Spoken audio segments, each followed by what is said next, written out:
Now, The Hunt Palmer Show. Yes! I feel like I've been waiting for this my entire life. You're listening to The Hunt Palmer Show on 104.5 ESPN Baton Rouge. Jolly good fun. Jolly good. Locking down the middle of the day. America's favorite daytime fun show. Live from the Mercedes-Benz of Baton Rouge studio.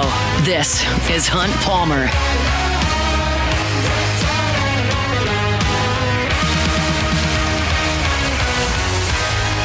Number 2, Tuesday edition of the Hunt Palmer Show. Hope your work week's off to a good start. Appreciate you hanging out with us here on 104.5 ESPN Baton Rouge. LSU baseball, 30 minutes from right now.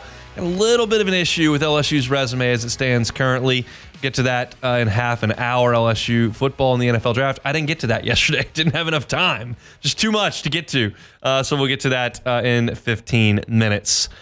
Another thing I didn't get to yesterday is that the Saints drafted a quarterback and for all intents and purposes, drafted the guy they think is the future of their franchise at the position in Tyler Shough in the second round, and I'd like to talk about it. The first thing I want to say about this is that I'm not here to analyze the skills and ability of Tyler Shough because no one is any good at evaluating what quarterbacks are going to do when they go from college to the NFL.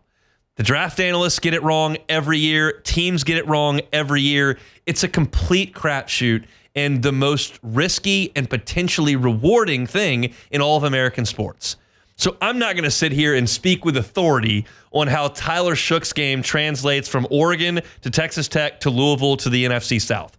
That's not really the issue. I'm here to speak about the process by which the Saints selected what they hope is the future of their franchise. That, I think, to me, is a more reasonable discussion to have some conviction on. So let's talk about what the Saints did here. They took a 26-year-old quarterback who played 6 years of college football at 3 different schools, was injured 3 times, and had a really nice 6th year at Louisville, playing for a very quarterback-friendly coach. That's kind of the gist of what the Saints did. They selected him with the 40th pick in the NFL draft in the second round. First thing, if this works, it's phenomenal.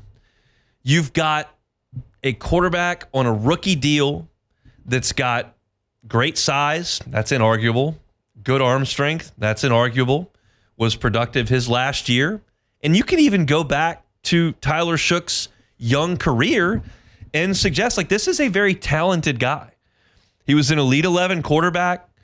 He was a 4-star recruit by Rivals 24/7 and ESPN. He was the number 40 player in the country by 24/7. He signed with Oregon over offers from Alabama and Florida State and Georgia and Michigan. He played 3 years at Oregon, 15 games. He backed up Justin Herbert for a year. He was their starter in the COVID year, transferred over to Texas Tech, played 15 games in 3 years, got hurt a couple of times. Then he goes to Louisville and has a really nice season, 63% completion, threw for over 3,000 yards, about 265 yards a game, 23 touchdowns, 6 picks. Thought that was really good. I looked at most specifically his 3 games at Notre Dame, at Clemson, and against Miami. Notre Dame's got a great defense last year. He threw for 264 yards, 3 touchdowns and a pick. Really nice go in South Bend. Went to Clemson. That's a really tough place to play. Completed about 50% of his throws, 150 yards, no touchdowns, no picks. So that's kind of an uneven performance. Then Miami's defense was atrocious this year. But that's a shootout. You're going to get in with Cam Ward. He completed 31 of 51 for 342, 4 touchdowns, and no interceptions against a bad Miami defense that's got its coordinator fired. So the prospect to me looks fine. He looks like a fine prospect. He's got size. He's got talent. He played a lot, even though he got hurt a lot. The injuries don't bother me because they were bone injuries and not soft tissue stuff. You're not talking about a labrum or a UCL or a couple of ACLs or anything like that. And I certainly do not care at all about the fact that he's 26 as far as that being a negative.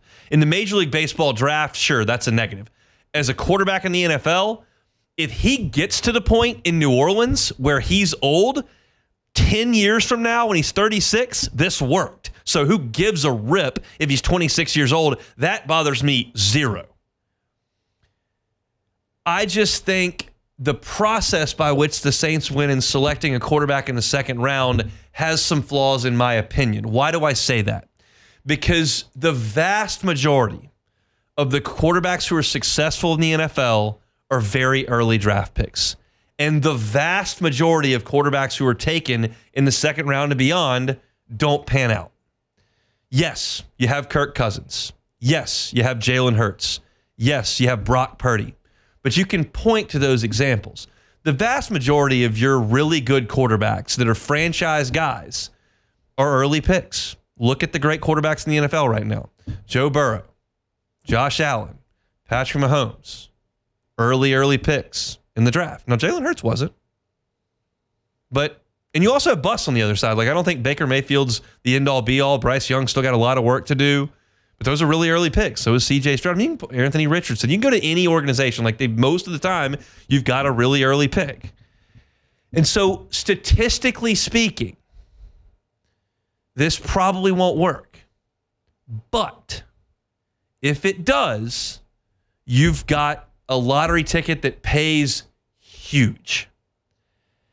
And so, for better or for worse, like Kellen Moore has hitched his wagon to Tyler Shough and basically Spencer Rattler. And if it doesn't work, he's probably not here. My opinion, and we talked about this pre-draft when we never mentioned Tyler Shough's name. We talked about some other guys, and I certainly didn't want them taking a quarterback at 9, even after all I just said, because I didn't think any of those guys warranted the number 9 pick. So I didn't think that was a great idea. I felt like you needed to go get a bunch of starters to remake the foundation of the roster in the early rounds of this draft. And to the second round, number 40, certainly is that spot. Where I think you go edge rusher. I think you go wide receiver. I think you go linebacker. I think that's what I would have done. But if Kellen Moore feels convicted in this, then let him hitch his wagon to it. I personally would not have done it, but I can see the very real positives that could be produced. Because if you can Jalen Hurts this thing and get a cheap quarterback who's really mature, who should be able to step in and have a presence in the locker room, like, it can work. And that's the great hope. And let's be frank, the Saints haven't given this kind of hope in 50 years. They have not taken a quarterback this early in 50 years. So that in itself is exciting. Statistically speaking, your odds aren't very good. But your odds aren't very good in the lottery. Your odds aren't very good in those 50-50 drawings they do at baseball games where you toss $2 in and then everybody tosses $2 in and you get to win half of it. Your odds aren't very good if you don't try. They're terrible. But and that's a great point. My contention would be start Rattler this year and then really see where you're at next year. I agree. But we knew the Saints weren't going to do that. Yeah, we did. And to me, I think, or at least looking at the other quarterbacks that were available at that time and who was going to be available, maybe in the third round or fourth round. No one could have predicted Shedeur Sanders' fall, and time will tell why that happened. But still, I do feel, at least for me, I would rather see the Saints take somebody in that pick that could be a starter or at least contribute on day one instead of taking a guy that, I feel like you could probably get a quarterback of similar caliber in the third round later in the third round when you had those picks. So that's where I'm at for it. But again, like we've said, you have to try. That's the only way. If you don't try, there's no chance. Sure. So. And I think to that point, and if we're talking about process here, and I can't know everything because we're certainly not in those rooms. If you decided because it's clear that the Saints did a lot of work on the quarterbacks on this draft. And if you decided after that work was done, that's the guy. And we don't have to jump up at 9. We probably don't have to trade back into the first round. That's the guy at our spot that can work. And if that's the way you felt about it, and you didn't just say, well, we got to get a quarterback. Who's still on the board? Shough's there. That was a pretty good interview. Go. And I'll never know that. We'll never know that. But if that's the guy, okay, I'm okay with it. I'm thrilled that the Saints took all 9 picks. I'm thrilled they didn't trade up. I'm thrilled they didn't rush to the podium at 9 to try to force a quarterback. And I'm okay with the fact that they took Shough. I wouldn't have done it.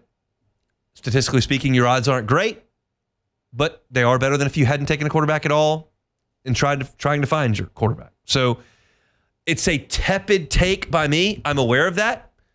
I think that's representative of how I feel about the situation. I'm hopeful, as all Saints fans should be, that you have hit that Jalen Hurts jackpot, that you do have a coach who actually just coached Jalen Hurts, who knows how to work with inexperienced, I can't really say young with Shough, inexperienced quarterbacks and get the best out of them. And then you've got a lot of other draft picks to work with. And if you can find Shough some experience this year and some positives to draw out of it, if he's your starter, and you go 5-12, then you're back up towards the top of the draft and you can go start getting more impact players with the understanding that you've got the most important box checked off. Because we all know that nothing's more important than the quarterback. Nothing. The quarterback's more important than the coach to me. I kind of might get some pushback on that, but I'd kind of point over towards Belichick's resume and it'd ring pretty strong. But, well, and you could point to New Orleans not having Sean Payton, and that would be pretty strong because Drew Brees didn't do great when he was out for Bountygate. But the point being, quarterback's vital. So this should give Saints fans a ton of hope that maybe that's right.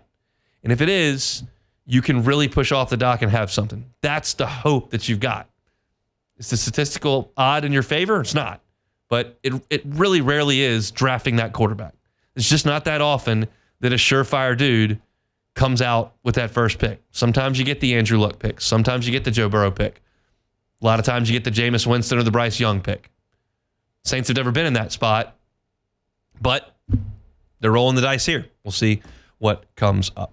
If you're looking for Saints coverage, you can always find ours at Hunt on Saints on YouTube. Hunt on Saints. Subscribe to it. Saints content all year long. Appreciate y'all for doing that moving forward. Let's talk some more NFL draft. Where did this LSU guys go, and what does it mean for them? Plus, a take on last year's team relative to what we saw over the weekend. That's next. The Hunt Palmer Show. Highland Insurance Group. HighlandIG.com is that website. Do you know what a captive is?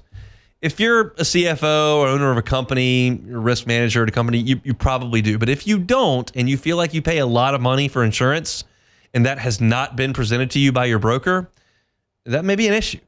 Jonathan Carbo and his team at the Highland Insurance Group handle captives every single day. You got to figure out if you can be placed in one.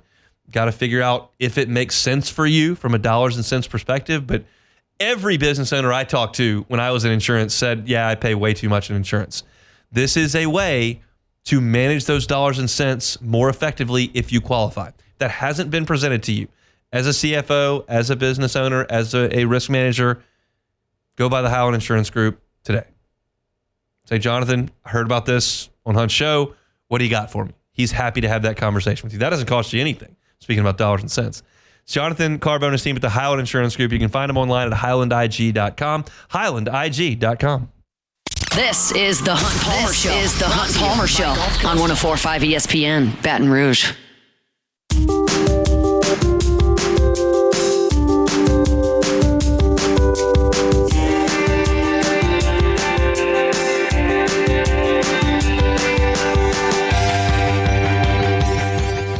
All right, NFL draft wrapped up over the weekend, started up on Thursday, continued Friday evening, and then into the afternoon on Saturday. The NFL really knows how to make it an event.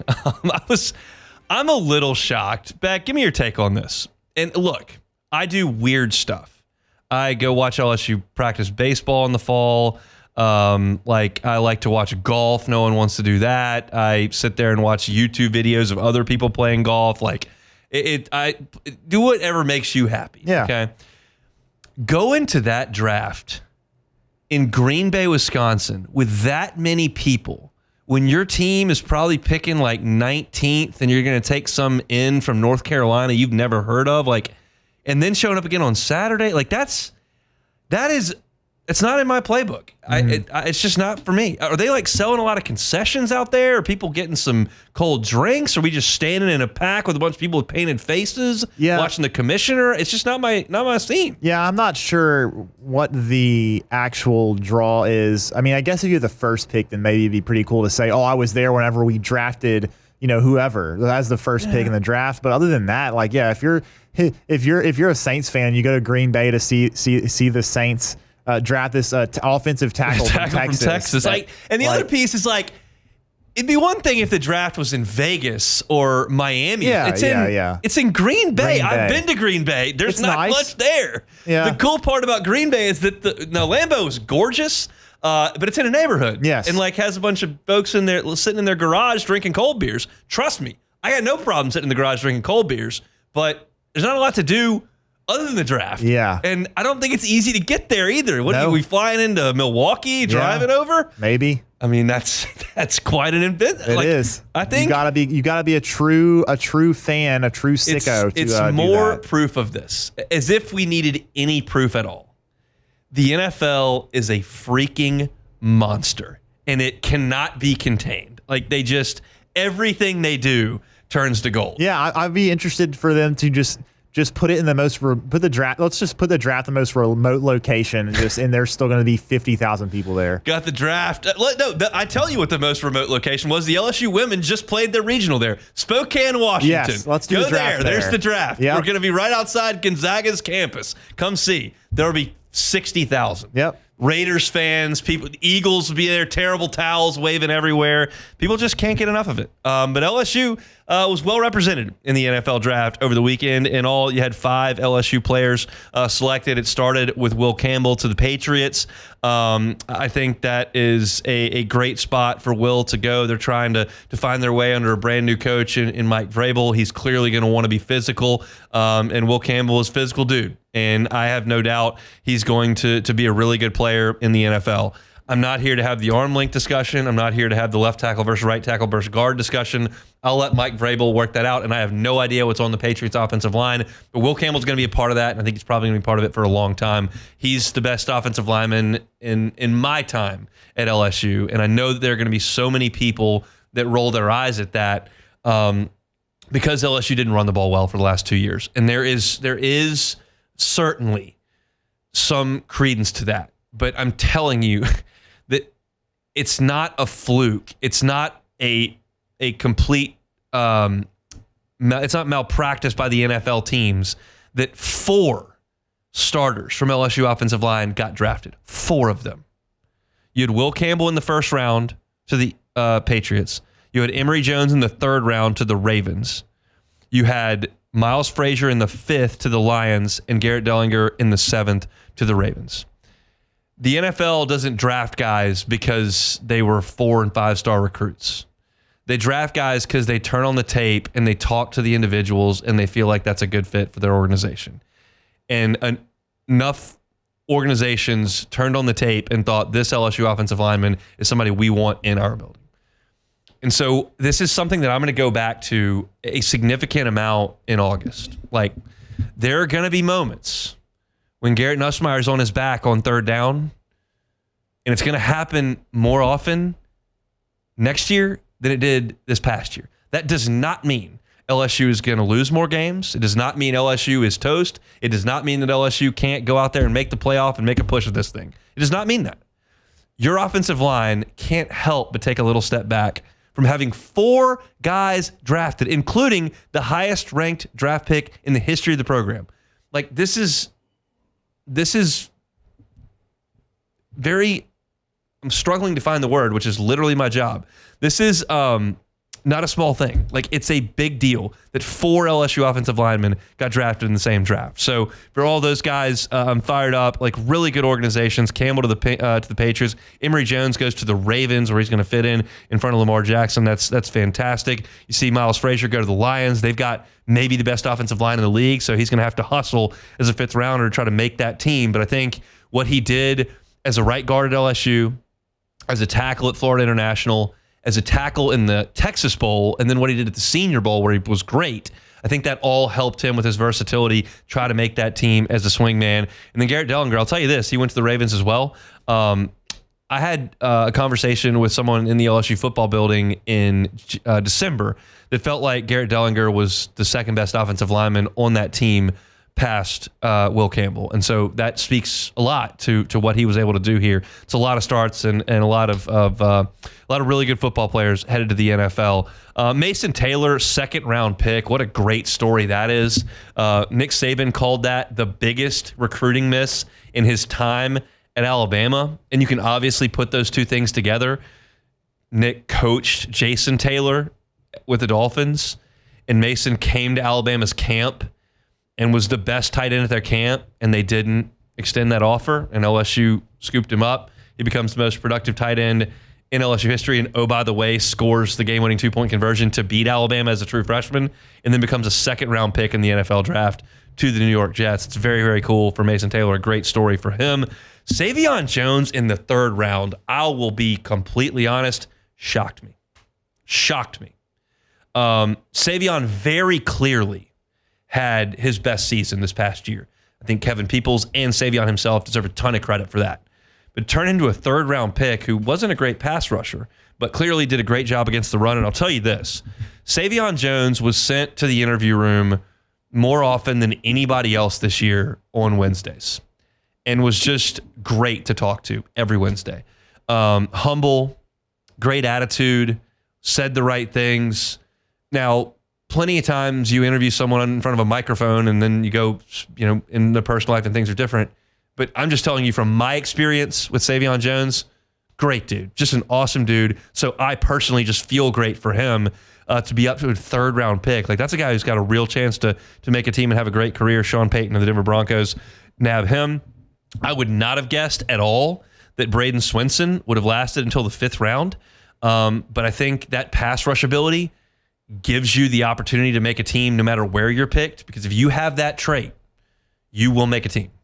You will get a chance, because the ability to get after quarterbacks, and especially when you're looking at an organization in Denver that's doing, in New England, I'm talking Savion Jones in Denver that can get after the passer in the AFC West, but with Swinson in a division there that has Josh Allen in Buffalo, that's got Tua down in Miami, that's got to deal with those guys, like, you got to get after the passer. And if he can do that for New England, he can absolutely make that team. So to me, great stuff for LSU to have 7 players drafted. That's super. I think a lot of guys in some really good fits. Big hat tip to the LSU offensive line, all 4 of them being selected, and we'll see what those guys can go on to do. A lot of really good players and a lot of really good dudes as well. Spoke to Will Campbell, Mason Taylor a bunch over the year, and also Braden Swinson came to us a good bit. And then Miles Frazier obviously had some great interviews on this station, especially over at the Senior Bowl. So best of luck to those guys, and good on them for their work over the weekend being selected into the NFL. I've got a column up at LouisianaSports.net that talks about Missouri baseball. Why? Well, I'll tell you next. The Hunt Palmer Show. You're listening to The Hunt Palmer Show on 104.5 ESPN, Baton Rouge.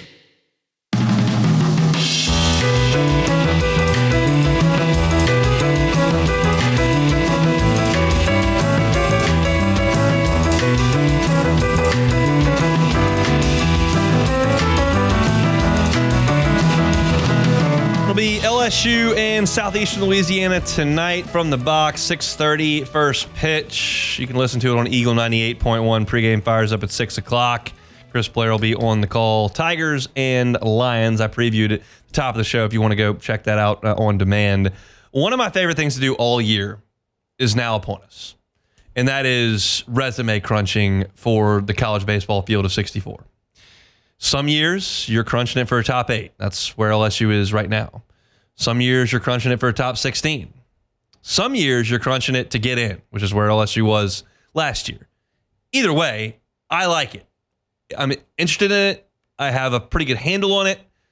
Not always right, but it's interesting to me to start analyzing it. And you can't really do that until the calendar really turns to May, which it will this week. And I wrote a column up at LouisianaSports.net, and you could suggest it's a reach. and I wouldn't argue you. But I personally don't think it's ridiculous to start talking about this because it's unprecedented. We don't have any precedent for what I'm about to start talking about. And that is Missouri. When the schedule came out for this baseball season, and by the way, people are going, wait, I thought we were talking about the NCAA tournament. Missouri's not making the NCAA tournament. Bear with me. Missouri was on LSU's schedule as the first conference weekend at the box. And I'm going, that's a really nice draw.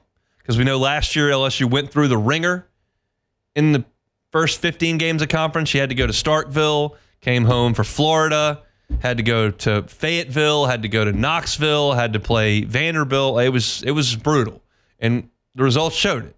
So it's nice that LSU got Missouri to start things. And LSU swept Missouri. And I came on here on Monday and I said, look, that's a nice favor from the league office. You take it, you move on. You're 3-0. That's a great place to be. And it was. It still probably is. But now we've got 7 weeks of conference play in the rearview mirror, and Missouri is 0-21. Not only are they 0-21, they have been run ruled in 10 of 21 league games. Just about half the time they get out there, they can't even force 9 innings. This is historical ineptitude by Missouri. They're being outscored in league play 240-81. That is an average per game of 11.5 to 4. Their RPI is 153rd. South Carolina's RPI, which is the 15th best in the SEC, is 55th. That's 98 spots of difference in the RPI. Missouri's 153 RPI with the number 10 strength of schedule is almost impossible. It's almost impossible to do that. And you're sitting there listening to me in your car or on demand or wherever, and you're going, Hunt, why are you telling me about an 0-21 baseball team? Who cares? They stink. Their season's going to be over in 3 weeks and 1 game in Hoover. What's the point? The point is it could negatively impact LSU. I'm not telling you it will. I'm telling you it could. Here's why. Because you have to start looking at conference strength of schedule and not just non-conference strength schedule, because not all conference schedules are the same now with these monstrous conferences. There are 5 teams in the SEC that don't get to play Missouri. The 7 that have already played them got 3 free wins. And you got to go out there and play, but the proof is in the pudding. They're 0-21. You're going to beat them. 3 of the teams that don't draw Missouri this year are Vanderbilt, Auburn, and Tennessee. And today, on April 29th, Vanderbilt, Auburn, and Tennessee are very much in contention to be top 8 national seeds along with LSU. And if the committee gets down to a point where they think they've hit their quota, which should never happen, but if they think, well, we're not going to add all these SEC teams in the top 8, we're not giving them 6 top 8 seeds. We're going to cut it off here at 5. We're going to cut it off here at 4. Whatever the case may be, if they start doing that and you start stacking yourself against Tennessee, Auburn, and Vanderbilt, all of a sudden, I don't think it's out of the question for one of the committee people to stand up and go, well, you know, Auburn and Vanderbilt and Tennessee didn't get to play Missouri and get 3 free wins. So if LSU's got 20 league wins, this is not a conversation. But if LSU's got 19 league wins and Auburn's got 18 league wins, Auburn's RPI right now is 4. LSU's is 9. Auburn swept LSU. Yeah, LSU finished ahead of them in the conference, but they got to play Missouri. Auburn didn't. Vanderbilt's RPI right now is 3. Now, LSU has a better mark in the league. Vanderbilt, they're tied in the league. But Vanderbilt didn't play Missouri. And if you're thinking, well, that's not going to happen. Like, come on. I will point you back to my first ever professional assignment. I walked off the stage at graduation, got a job writing for Bayou Bengals Insider covering LSU, and the first thing I had to do was go to the Memorial Day selection show in the Champions Club at Alec Box Stadium, and we watched it with the team. And LSU got left out. They had finished 13-17. They went to Starkville the last weekend of the season, won 2 out of 3. Their RPI was 27-ish. Can't know for sure. It was somewhere between 26 and 28, 29. But it was in the 20s, which is very much in the field most of the time. And they got left out. Why'd they get left out? And the committee chairman just told you on ESPN. This is 2011. It's been a minute. But he said, well, LSU had 13 SEC wins, but 6 of them came against Kentucky and Tennessee, who were the worst and second worst teams in the league. Tennessee that year went 7-23, and Kentucky went 8-22. And he held that against LSU 14 years ago. Different guy, different committee chair, different group, but still, that thought played a part at that point. And I'll tell you this, if Missouri was 8-22, we would not have this discussion. But you've got to have the discussion if they go 0-30. All of a sudden, that conference, and that's all we talk about here. Win 13 or 14, you're in the tournament. Win 16 or 17, you're a host. Win 19 or 20, you're top 8. We talk about those league wins. This could be a wrench in that. I'm just telling you. I'm not telling you it will be. And I am telling you that if LSU gets to 20 wins, I'm very, very confident they will be a top 8. Now, keep in mind, Arkansas, 2 or 3 years ago, I have it written in my column at LouisianaSports.net, won 20 games in the SEC in the regular season and didn't even host a regional. So it's not cut and dried.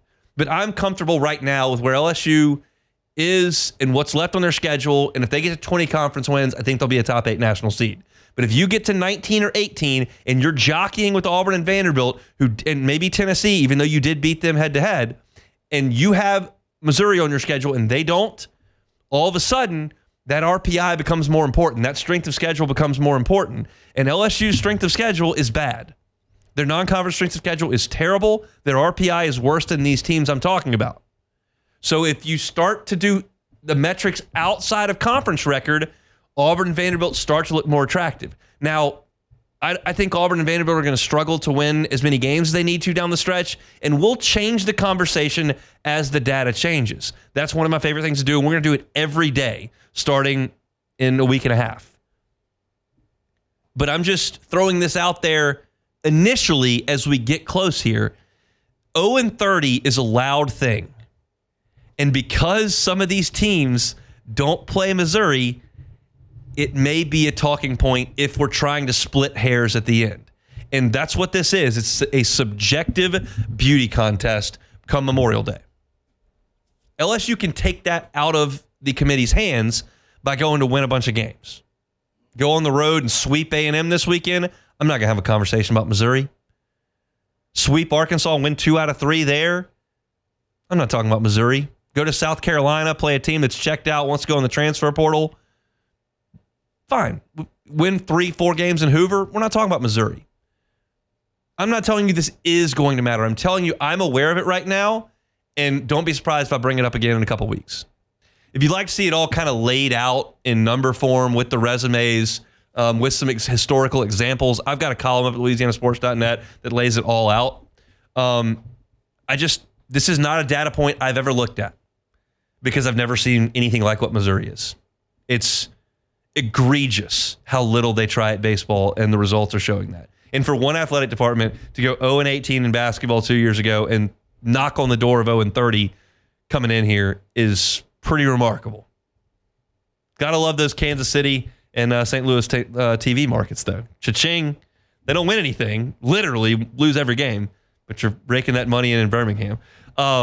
Interesting stuff, and we'll talk about it as we move forward with the last couple weeks of college baseball season. All right, we got one segment to go. We'll play some Take It or Leave It, and we'll get out of here on a Tuesday edition of The Hunt Palmer Show.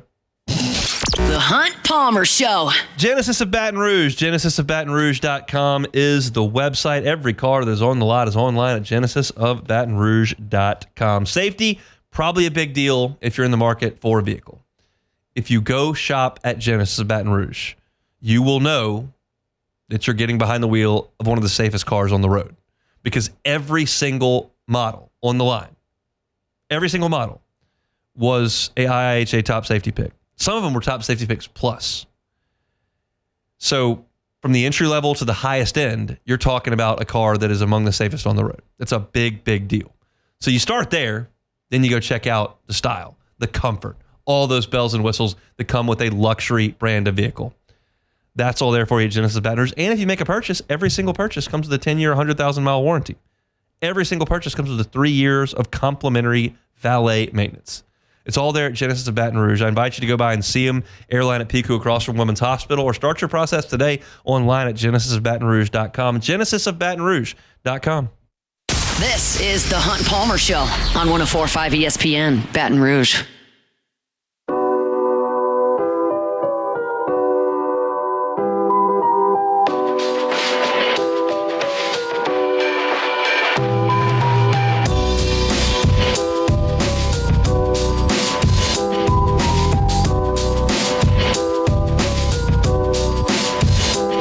.45 ESPN Baton Rouge and the Baton Rouge Clinic bring you the Dreams Come True Radiothon. Dreams Come True is an organization designed to help grant dreams for children with life-threatening illnesses and their families. The Dreams Come True Radiothon is presented today by Luba. Donate today at 1045ESPN.com. After that segment, Beck, what are the odds that Missouri rips off 5 of their last 9 here? We got A&M. Yeah. We got Mississippi State. Yeah. And then they have Georgia? Or I'm not sure. They have somebody at home that's going to be very difficult. I can't remember who it was, but I know that for a fact they have those two, because it was a talking point in the Mississippi State firing. Lamonis was like, the AD saw Missouri on the schedule and was like, I don't want him to get hot, and then I got to keep him. Like, just get rid of him while we can. Let's see. I can tell you. Let's see. They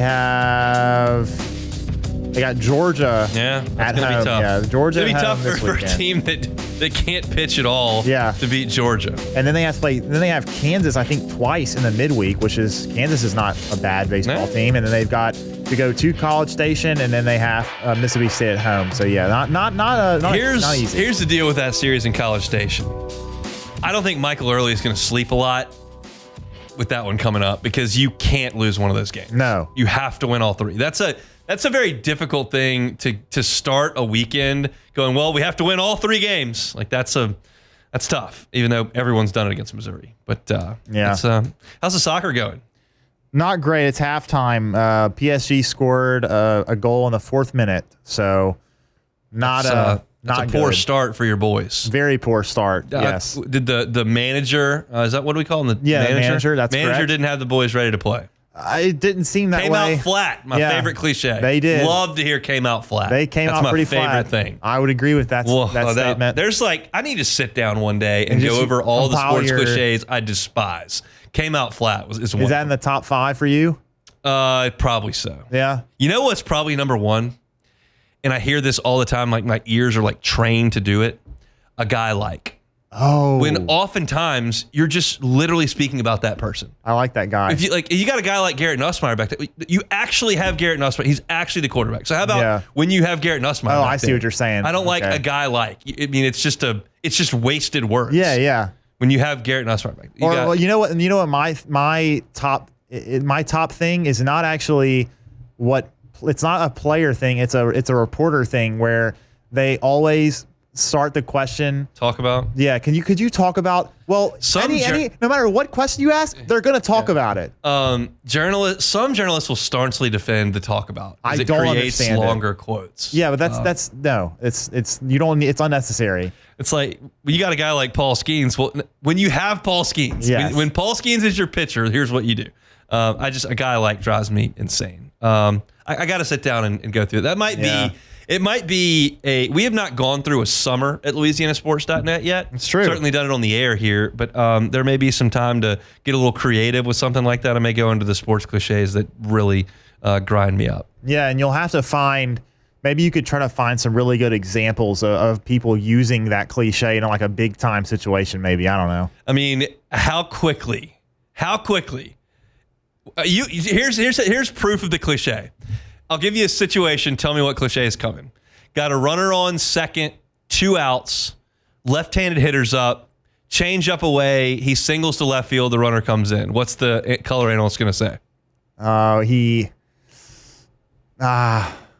Such a great piece of hitting. Great piece of hitting. And they never, if you pull it through the, if you pull it, no one ever says that's a great piece of hitting. No, he hit it the other way. Derek Curiel's single to tie the game on Friday night was a great piece of hitting, but he didn't hit it the other way. Right. So it's never going to be a great piece of hitting. Only if you go the other way and like float a single out there. What a great piece of hitting. What about if you hit it over the scoreboard? Is that a great piece of hitting? Anyone ever say, man, what a great piece of hitting that was? 3-run shot. No one says that. Yeah, if it's even if it's something amazing, if it's commonplace, then it's not amazing. But if it's uncommon and you hit it the other way, then that's got to be a great piece of hitting. Great piece of hitting. Yeah. All right.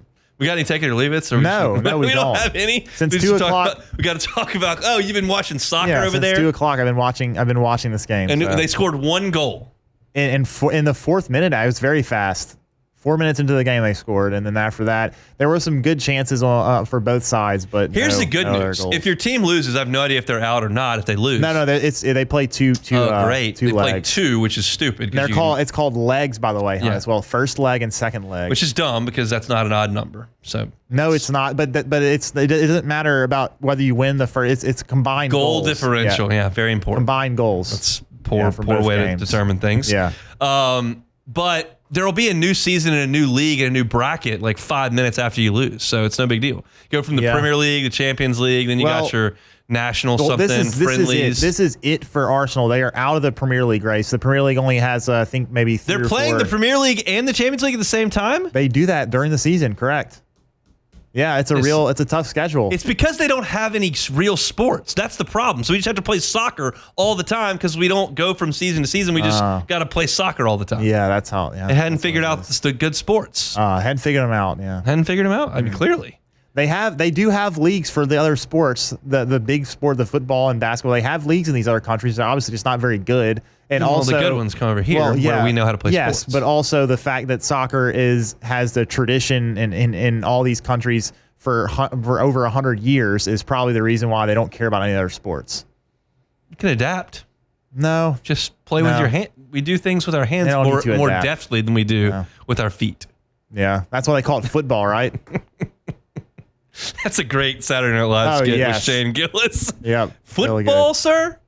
You kick them? You play with your hands? Yeah, you'll kick it once or twice a game, but we will call it football. How many points, sir? Sometimes 3, sometimes 1. Sometimes 1. That's quality stuff. Shane Gillis, very, very funny. Well, that was Nate Bargatze, actually. Oh, that's right. That is. And Shane Gillis did really Dad's good too. House. Yeah, he did. Yes. He did. Yeah, and then the couple of beers was really good. Couple of beers. Yep. Dustin B. Hunt dropping his vast soccer knowledge, and Bill Baggins. Hunt's about to call golf a sport in a minute. I would contend it's a sport. Elite athletes out there. There are some elite athletes out there. They're actually pretty athletic now. They are They used to not be, but now they're all like training hard. Tough to defend some of those first pitches though. Like Rory threw out a first pitch in San Francisco was not good, but he can hit the ball a long way. Good wedge player. Yeah. Master champion, if you didn't know. Grand Slam. Yes, it did happen. That's about it here on this Tuesday. We covered a lot of ground over the last 2 hours, so I'd invite you to go check it out on demand. If you missed anything, I'll kind of run through it. Started the show talking LSU and Southeastern. Bear Jones